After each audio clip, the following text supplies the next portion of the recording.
Welcome to the BZX podcast, your go-to place for deep dives, fresh insights, and stories that stick.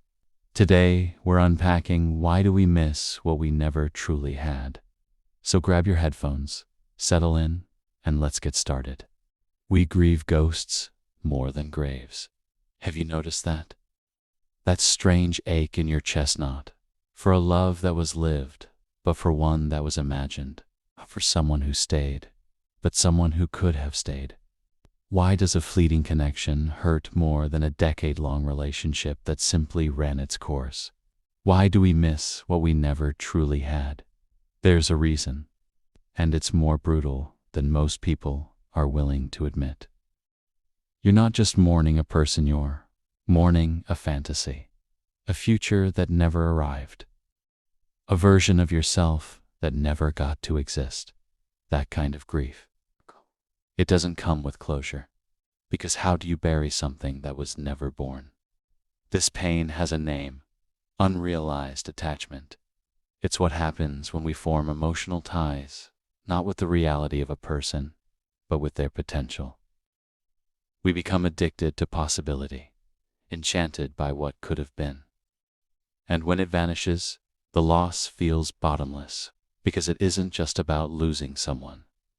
It's about losing the idea of them, and worse, the idea of ourselves with them. This isn't just heartbreak, this is identity crisis level mourning. And here's the hard truth. Most people don't even know they're doing it. They don't realize they're clinging to illusions, not experiences. They replay conversations that never happened, rewrite memories with better lighting, convince themselves that this almost was everything. And in doing so, they trap themselves in a limbo far more painful than any breakup. Why? Because the mind has a survival mechanism. It fills in the blanks. When reality is incomplete, we edit the story to make it emotionally coherent. We convince ourselves it mattered deeply, even if it barely existed, even if it was one-sided, even if it was never real. It's like a child clutching a broken toy knot, because the toy works, but because it once had the potential to bring joy. Letting go isn't just hard. It feels like erasing a dream, and there's a deeper illusion buried beneath it all: the myth of almost. Almost makes us believe we're close, that if we just try harder, become better, more lovable, more patient, then maybe reality will bend to our desire. But here's the truth. Almost love isn't love withheld. It's love that never existed. Let's unpack this further. At the root of it all lies the attachment systemo-psychological mechanism that evolved to help us bond, survive, and find safety in connection. But when this system activates without reciprocity, without safety, clarity, or presence, we end up attached to echoes, not people. And here's where it gets even more twisted. The brain doesn't distinguish well between imagined experiences and real ones when emotions are involved. So, when you fall for someone's potential, when you imagine how life could look, how conversations could unfold, how love might feel, it lights up the same neural pathways as if it actually happened. You're not just thinking about what could have been. You're feeling it, grieving it. Your body is convinced it lost something real. And when that imagined future collapses, it creates a rupture. But unlike real relationships with real endings, these illusions offer no closure. Because you can't have a clean break from something that never solidified. No real memories to hold, no resolved arguments, no tangible goodbyes, just silence, just absence. And society doesn't help. Society tells you if it wasn't official, it doesn't count. If it wasn't a real relationship, it shouldn't hurt. If you weren't together, it's your fault for getting attached. So what do? You bury it. You shame yourself. You try to move on without ever actually understanding what you're grieving. And that's the most dangerous thing of all unconscious mourning. The kind that lingers in your bones and colors every future connection with fear, confusion, or bitterness. And then you blame yourself. You tell yourself you were too sensitive, too fast, too naive. But what if you weren't too much? What if you were simply open and someone walked into your heart with muddy feet and no intention of staying? That doesn't make you foolish. It makes you alive. But now, your aliveness has been turned inward. You've become suspicious of your own hope. You start mistrusting your feelings. You hesitate, overthink, pull back. Not because the next person did something wrong, but because you were once burned by a flame that never existed. That's trauma. Subtle, invisible, but powerful. And most people walk around carrying these phantom wounds, trying to heal from relationships that were never real in the first place. Atupa, but still hurt like hell. Let's get honest now. What exactly were you grieving? Was it them or was it how you felt with them? Was it the person or the hope they represented? Was it their words or your interpretation of them?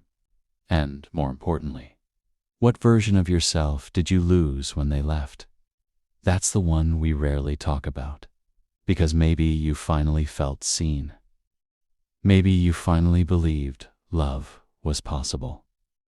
Maybe for a brief second, the version of you that has always longed for something deeper, something real finally had a taste, not of love, but of hope. And when they disappeared, or never showed up in the first place, you weren't just abandoned by them.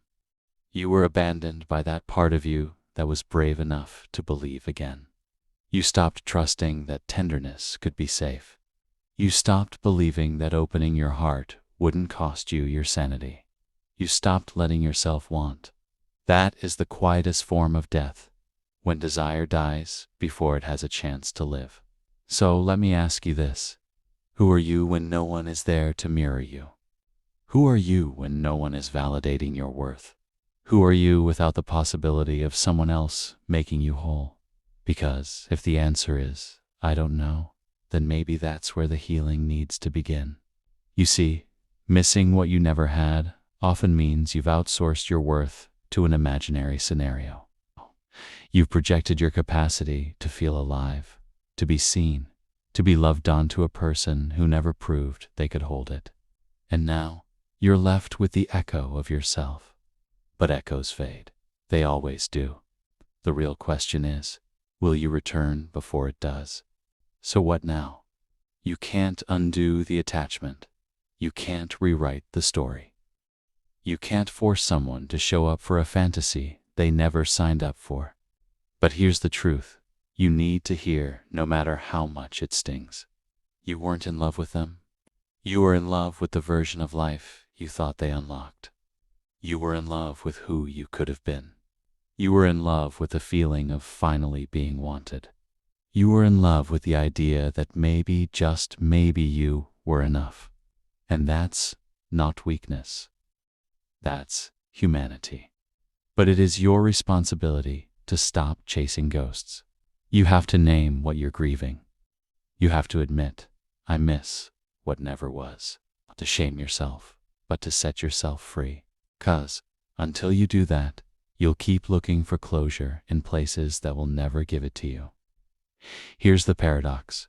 The moment you accept that it was never real, is the moment it finally can end. You don't need a conversation to move on. You don't need their clarity. You don't need their explanation. You need your own honesty. Because what you seek in them, you owe yourself first. The closure, that's yours to create. The peace, that's yours to choose. The love, that was never theirs to give. It's always been yours to remember. And here's the deeper truth. You don't need someone else to make you feel what you imagined. You don't need a ghost to awaken your aliveness. You don't need a fantasy to feel worthy of love. What you thought they gave you was always yours. They were just the mirror. You saw yourself through them.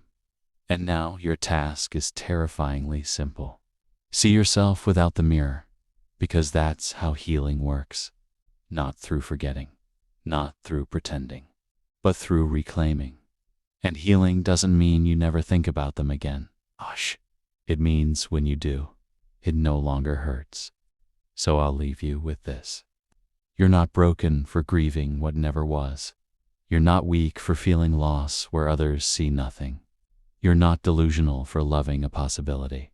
But you are responsible for waking up, for seeing the illusion, for naming it, for releasing it. And here's the final truth. We don't miss people. We miss the parts of ourselves we gave away, hoping they'd come back with them. So ask yourself, right now, what part of you is still waiting to be returned? Because the moment you stop waiting for them is the moment you finally come back to yourself. And when that happens, you'll stop grieving the fantasy. You'll start honoring the reality. You'll look in the mirror not for a ghost but for the you that never left.